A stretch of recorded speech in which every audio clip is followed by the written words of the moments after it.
I have a few. Grant, what was said amongst yourselves when you guys found out that Marcus wasn't able to go tonight? Yeah, we were just there to, for one, pick each other up, be there for one another. We know it's next man up mentality with us. We're a full team, so we know when a guy goes down, we're going to have their backs. So losing Smart, for the game, it's one of those things you never want to have happen because especially the competitor that Smart is, the leader that he is. But we knew that we would have to come out here and compete, and we still had to play a basketball game tonight. So he was there supporting us and being a great voice on the bench for us. So it allowed us to have some success. Ime, when he was in here just a few minutes ago, called you a mini Al and said you guys did try to go one-on-one with Giannis a little more defensively, and your number was called often in that situation. How much pride did you take in that? Yeah, I view it as guarding him on the island, where it's just you and him. You have to do your job. And for us, that was kind of how we kind of viewed it for this game to see how it will go. And he started being a lot more aggressive in the second half and getting downhill and creating for himself. But it's just one of those things that you have to kind of hunker down and trust in the work that you've done and do your best to contain one of the best players in the world. One more. How were you guys able to ratchet up that level of physicality? Yeah, we knew that our defense, we'd done a solid job in game one. Our offense was the number one thing we came into this game discussing, and that was where the flow came in. We didn't give up as many fast break points, transition opportunities. That's where they excel. They're one of the best teams in the league at it. And for us, it was just a matter of when we got them at half court, defending and being ourselves. How tense were things for you guys over the last couple of days, knowing that if you went to Milwaukee down 2-0, that would be pretty bad? Honestly, we weren't that tense. We all knew that we were going to respond well. As a team, we never really get like that. We trust one another. Even if we ended up 0-2, we knew that we were going to fight back and compete in this series. So for us, it was just a matter of, approaching the game as if we had to make those adjustments. And when we did, we knew we would have success. And then the way Jalen started, how much of a lift did that give you guys? Yeah, he came in and locked in. You could tell from just now how he approached when he came to the arena hours early before the game. I saw it in his eyes. So at the start of the game, I was just like, all right, do your thing. And we were supporting and cheering, and he established that tone, set that mark of the aggression on the offensive end of not only just playing the right way and knocking down open shots, but also moving it.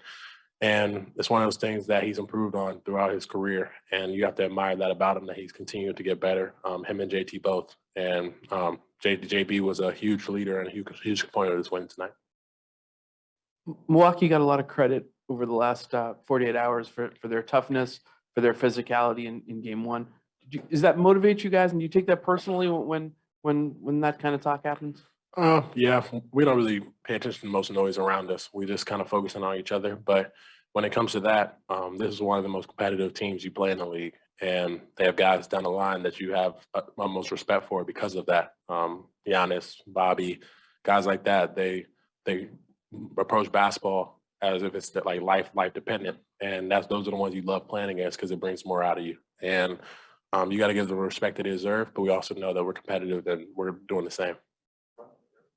You had your best scoring night of your career, and Ime, before the game earlier this week, talked about not taking the first good three that comes, but continuing to drive and kick and find that real opening. And you guys had an elite shooting first half and was able to find something at the end. So how much were you guys just focused on being patient and kind of milking the whole shot clock to find the best look? Yeah, it's just about making the right reads, making the right play. In the first game, we did a kind of a poor job just getting rushed, kind of forcing shots up.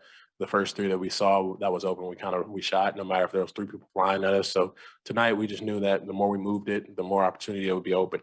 And the way they rotate, the way they play defense, they protect one another. They have each other's backs. So even sometimes they'll send three people to the ball just because they know that if they swing it one more time, another person is going. So the intensity that they play with, you have to be prepared for. And we did a good job of adjusting tonight and just kind of settling in and not letting them rush us or speed us up. To that point, Grant, the up fake seemed to be extremely effective against them. You were throwing a bunch of them out there, Brown, just swinging the defense with those. What did you see that kind of inspired you to, get those out there? Yeah, it's just their principles, knowing exactly what they do on their closeouts, who they close out to, how they close out in certain areas.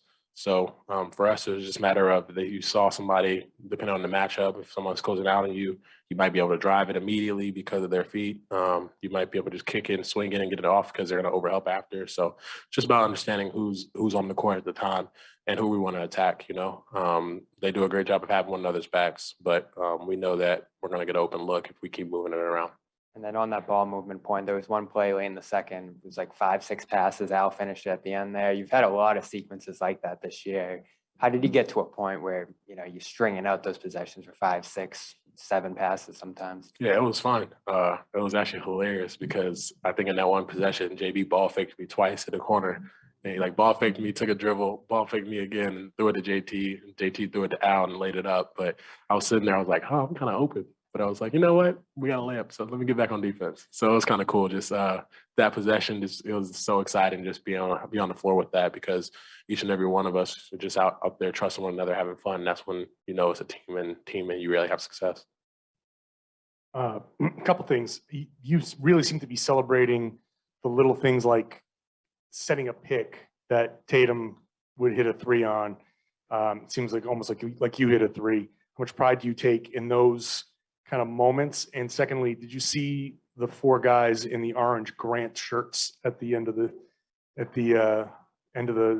far end? I guess not, right? I did not see that. You missed it. I was going to ask you about your fan club. Hopefully I rewatch the film and see the orange shirts out there. That's kind of dope. I never had that in my career. But just in terms of celebrating another success, I think that's what makes us so this team so close and close knit.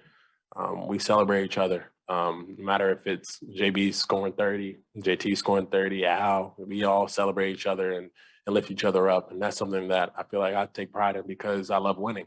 And I think this team does as well. And that's our whole mentality, our whole goal. Thank y'all.